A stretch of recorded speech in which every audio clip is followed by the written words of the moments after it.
జై గురుదత్త. అందరికీ నమస్కారం. శంకరుల జీవితంలోని మరపురాని సందర్భమే సువర్ణధార. వేదాంగముల సారాన్ని జీర్ణించుకున్న ఈ బాలవటువునకు సాధనా పంచకంలో కొన్ని నియమాలు చెప్పారు. భిక్షాటన శరీరం మీద ఉన్న మమకారాన్ని, మనస్సులో ఉన్న అహంకారాన్ని పోగొడుతుంది. ఆహారాన్ని ఓషధిని సేవిస్తున్నట్లుగా తీసుకోవాలి. శరీరంలోనూ మనస్సులోనూ గల దోషాలను భిక్ష అనే ఓషధి పోగొడుతుంది. ఆహారం యొక్క పరిమాణం కూడా ఓషధి రూపంలోనే ఉండాలి అని సూచన. బ్రహ్మచర్య, సన్యాస దీక్షను స్వీకరించిన వారలకు మాత్రమే లభించే గొప్ప వరం ఈ భిక్షాటన. బ్రహ్మచారి వేషంలో శంకరుడు భిక్షాటనకై బయలుదేరాడు. కౌపీనాన్ని ధరించి దండమును, జలపాత్రను 2 చేతులలో తీసుకున్నాడు. శిఖాయజ్ఞోపవీతాలతో వామనమూర్తి అయి వస్తున్న బాలశంకరుని చూడటానికి ఆ గ్రామంలోని వారందరూ ఎదురు చూస్తున్నారు.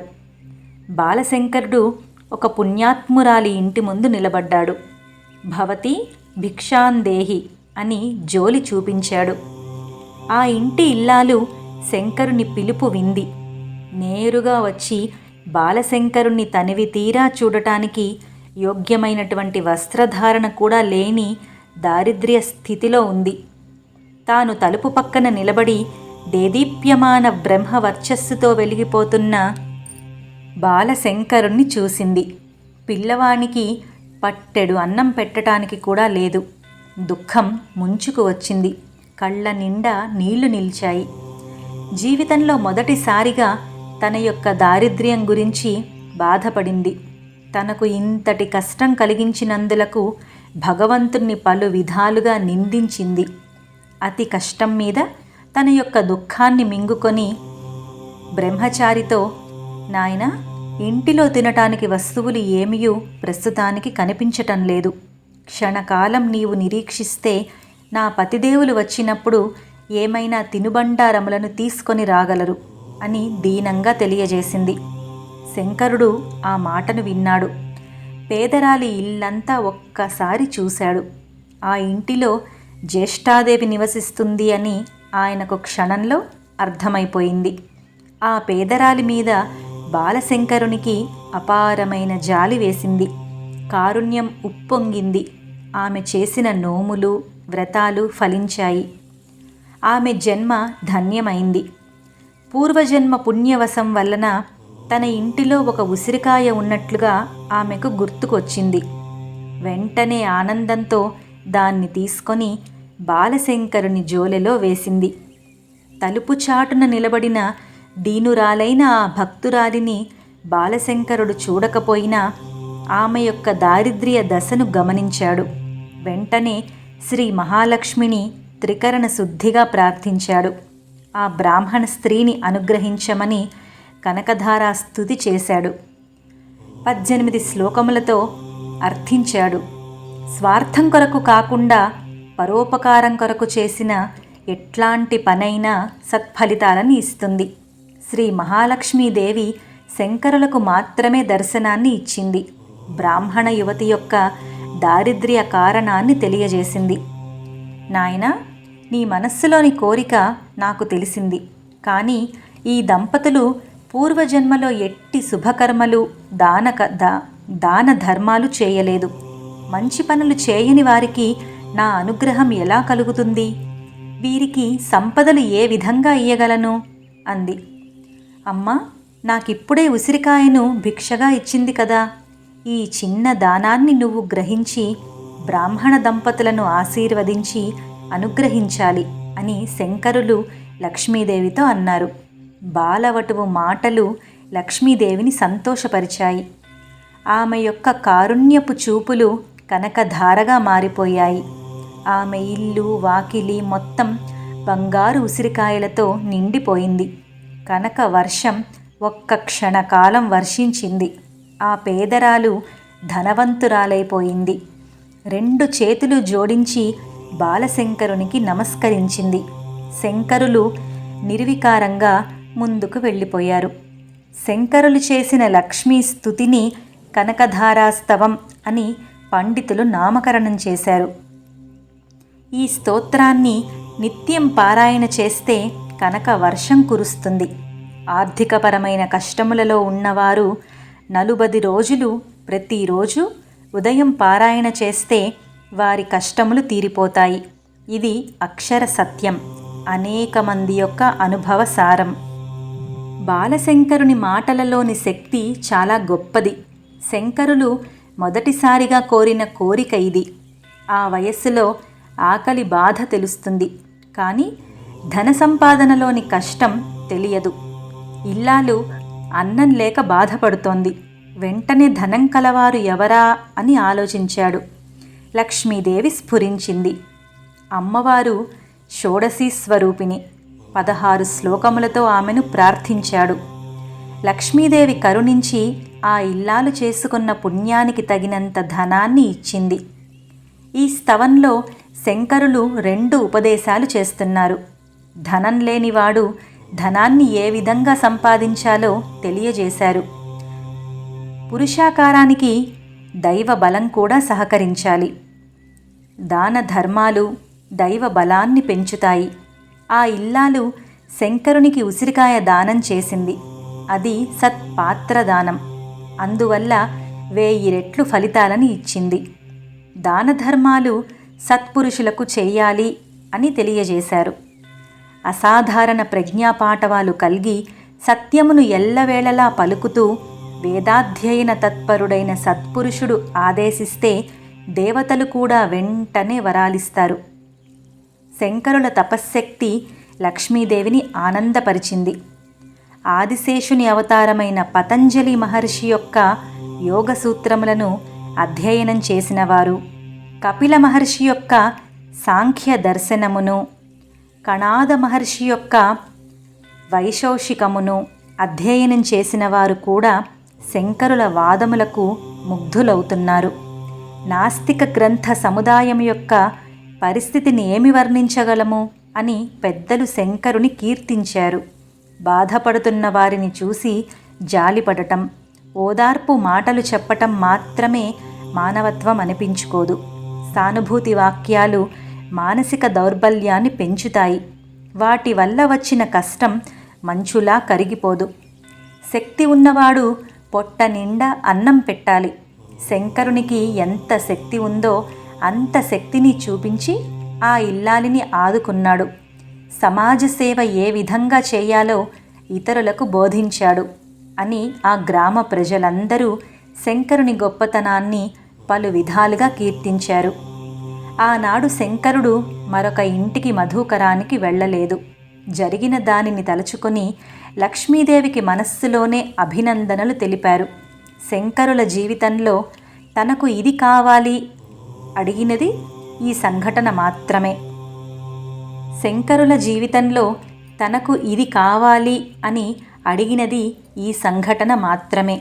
అది కూడా తన కోసం కాకుండగా ఇతరుల కోసం ప్రార్థించటం చేత ఆయనలో జగద్గురు లక్షణాలు చిన్ననాటి నుంచే వికసిస్తూ ఉన్నాయి. బాలశంకరుని లీలా విలాసాదులను ఆర్యాంబ ఇతరులు చెప్పగా విని ఆనందిస్తోంది. బీదరాలైన ఒక ఇల్లాలిని లక్ష్మీదేవి ఆశీస్సులతో ధనవంతురాలిగా చేసినందుకు సంతోషించింది. స్వార్థ చింతన లేకుండా ఇతరుల యొక్క బాధలు చూసి ద్రవించిన బాలశంకరుని మనసారా దీవించింది. రోజులు గడుస్తున్నాయి. ఆర్యాంబలో వృద్ధాప్యపు లక్షణాలు బయటపడుతున్నాయి. కొద్దిగా పనిచేసినా శ్రమపడిపోతోంది.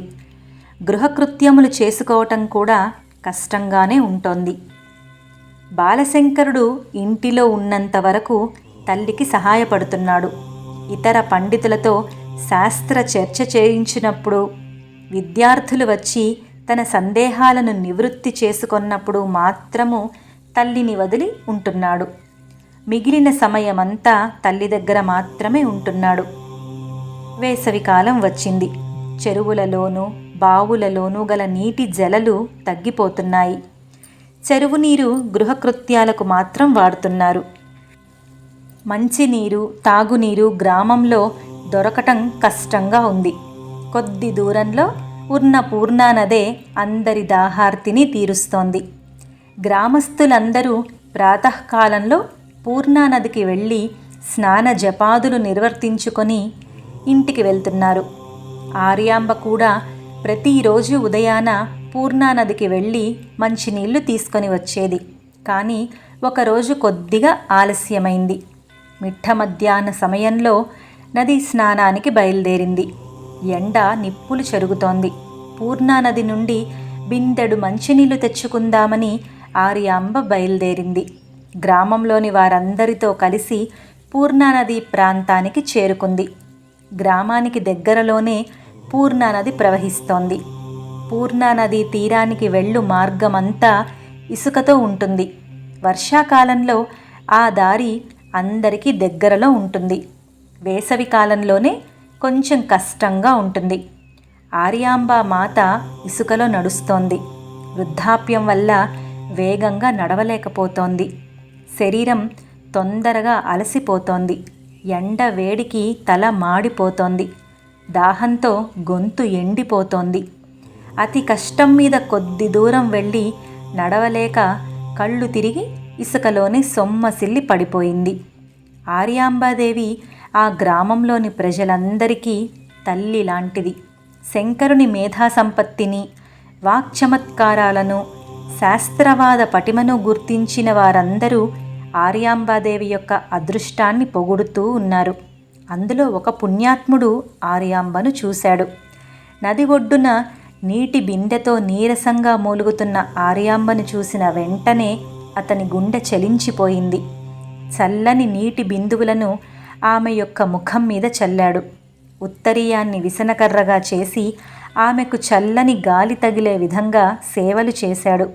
నెమ్మదిగా పూర్ణానదికి వచ్చిన వారందరూ ఆర్యాంబను చూశారు. అందరూ యథాశక్తి ఆమెకు సేవలు చేస్తున్నారు. భయంకరమైన ఈ వార్తను ఎవరో బాలశంకరునికి తెలియజేశారు. తల్లి మీద ఉండే భక్తి భావంతో బాలశంకరుడు ఒక్క పరుగున పూర్ణానదికి బయలుదేరాడు. నీరసంగా పడి ఉన్న మాతృమూర్తిని చూశాడు. అమ్మా అని ఆమె పాదాల మీద పడి దుఃఖించాడు. కుమారుని శరీరం తగిలిన వెంటనే ఆ తల్లికి మెలకువ వచ్చేసింది. మెల్లగా మాట వచ్చింది. ఎండ వేడి తగ్గి శరీరం చల్లబడింది. పిల్లవాని యొక్క ఆందోళన గమనించి ఆనంద పరవశురాలైంది. ప్రేమగా దగ్గరికి తీసుకుంది. తల నిమిరింది. ఏదో మాట్లాడాలని ప్రయత్నించింది. కానీ కంఠం సహకరించలేదు. చిన్న మూలుగు వంటి ధ్వని మాత్రం బయటకు వినిపించింది. నోట మాట రాక బిడ్డను కడుపునకు హత్తుకుంది.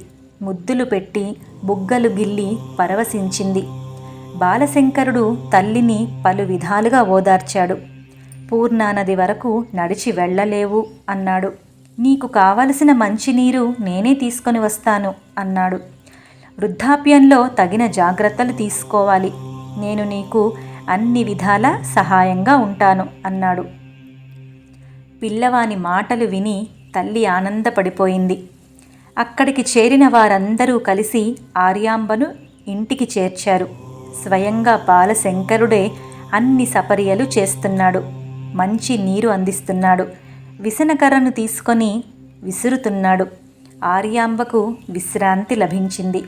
సహజమైన స్థితికి వచ్చింది. ఈ సమస్యకు పరిష్కారం చూడాలని బాలశంకరుడు ఆలోచిస్తున్నాడు. తన తల్లి ప్రతిరోజు పూర్ణానదికి వెళుతూనే ఉంటుంది. వద్దని తాను వారించినా కుదరదు. అందువల్ల ఏదో ఉపాయం ఆలోచించాలి అని అనుకున్నాడు. సాయంకాల సమయం సమీపిస్తోంది. బాలశంకరుడు పూర్ణానది ఒడ్డుకు వెళ్ళాడు. నదీమాతను కన్నులారా చూస్తున్నాడు. తన చేతులలోని అందులోని నీటిని తీసుకొని కన్నులకద్దుకున్నాడు. నిశ్చలంగా పూర్ణానదిని చూస్తూ మనసులో స్తుతించాడు. బాలశంకరుడు ఎంతటి హృదయంగా, రసవత్తరంగా, మనోజ్ఞంగా పూర్ణానదిని వర్ణించి ఆమెను ప్రసన్నం చేసుకున్నారో ఎవ్వరికీ తెలియదు. కానీ పూర్ణానది మాత అనుగ్రహించింది అనే విషయం తెల్లవారేసరికి గ్రామ ప్రజలందరికీ తెలిసిపోయింది. రాత్రి సమయం వరకు పూర్ణానది మాత దగ్గర ఉన్న బాలశంకరుడు నెమ్మదిగా ఇంటికి వచ్చి నిద్రపోతున్నాడు. ఆ రాత్రి అంతా వర్షం కురుస్తూనే ఉంది. చుట్టుపక్కల ఉన్న కొండవాగులన్నీ పూర్ణానదిలో కలిసిపోయాయి. నిండు గర్భిణి వలె పూర్ణానది ప్రవహిస్తూ తన మార్గాన్ని మార్చివేసింది. ప్రజలకు కష్టం కలుగకుండా తన నుండి చిన్న పాయను గ్రామం గుండా ప్రవహింపజేసింది. బాలశంకరుని ఇంటి సమీపంలోనే గల విష్ణువాలయం దగ్గర నుండి నెమ్మదిగా మళ్ళీ పూర్ణానదిలో కలిసిపోయింది. ప్రజలందరూ ఆశ్చర్యపోయారు. బాలశంకరుని కోరికను పూర్ణాదేవి అనుగ్రహించింది అని ఆనందపడిపోయారు.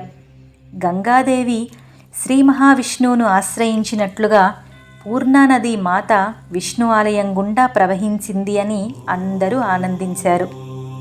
జై గురుదత్త.